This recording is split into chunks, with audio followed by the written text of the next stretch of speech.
রাধে রাধে। বর্ষা blogs YouTube চ্যানেলে তোমাদের অনেক স্বাগত। আজকের ভিডিওটা হতে চলেছে অক্ষয় তৃতীয়ার দিন। আর গোপাল সোনাদের বসার জায়গাটা আমি রেডি করে নিয়েছি। এখানে ওদের নতুন ড্রেস, ওদের চানের সমস্ত জিনিসগুলো রেডি করে রেখেছি। আজ থেকে যেহেতু চন্দনযাত্রা শুরু হচ্ছে, টোটাল 21 দিন চলবে, তো আমি প্রত্যেক দিনই চেষ্টা করব গোপাল সোনাদের চন্দনের সেবা দেওয়া। আর আজ চন্দনের সঙ্গে একটু কর্পূর দিলাম, গোলাপ জল দিয়েছি। এগুলো দিলে গোপাল সোনা বা ভগবানের শ্রীঅঙ্গটা একটু ঠান্ডা থাকে। আর চান করানোর আগে আমি যেটা রোজই করে থাকি এই গরমে, গোপাল সোনাদের একটু করে চন্দন আমি ওদের গায়ে মাখিয়ে দিয়েছি।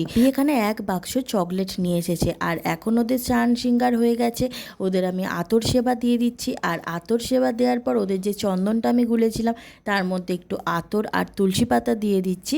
আর একটু ফুল দিয়ে ভালো করে সাজিয়ে ওদেরকে এখন চন্দনের লেপ লাগানো হবে। আর আমাদের চার পুচকুকে আজকে তো ভীষণ মিষ্টি লাগছিল চন্দনের লেপ লাগানোর পরে। আর আমাদের পুচকে বিয়ানসোনার এটা তো প্রথম চন্দন যাত্রা, ওর সাথে আমি সেলিব্রেট করলাম। ওদেরকে দর্পণ দর্শন করানোর পর ওদের যে সকালের ভোগটা ছিল সেটা নিবেদন করেছি, সঙ্গে ওদের আরতিটাও আমি সেরে নিলাম। এখন তোমরা আমাদের ছোট্ট বিয়ানসোনার ছোট্ট ছোট্ট চরণ দুটো দর্শন করো, আর সঙ্গে আমাদের তিন পুচকুরও চরণ দর্শন করো।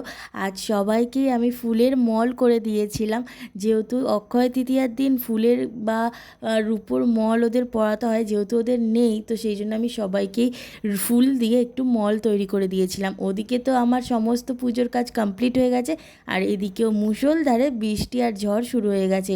ওদিকে বাইরে বৃষ্টি পড়ছে, আমি আর মা এখানে দুপুরের ভোগের প্রিপারেশান নেওয়া শুরু করে দিয়েছি। আর এখানে মায়ের রান্নাও প্রায় অলমোস্ট কমপ্লিট হয়ে গেছে। আর গোপাল সোনাদের আমি ভোগ লাগিয়ে, দুপুরে ভোগেতে ছিল গরম গরম অন্ন, করলা আলু ভাজা, চিচিঙে ভাজা, পোস্ত, মুগের ডাল, বড়ার ঝাল, আমের চাটনি। আর যেহেতু বাড়িতে কারেন্ট নেই বৃষ্টির কারণে, তাই এভাবেই আজকে দুপুরে গোপাল সোনাদের ভোগটা লাগাতে হয়েছিল।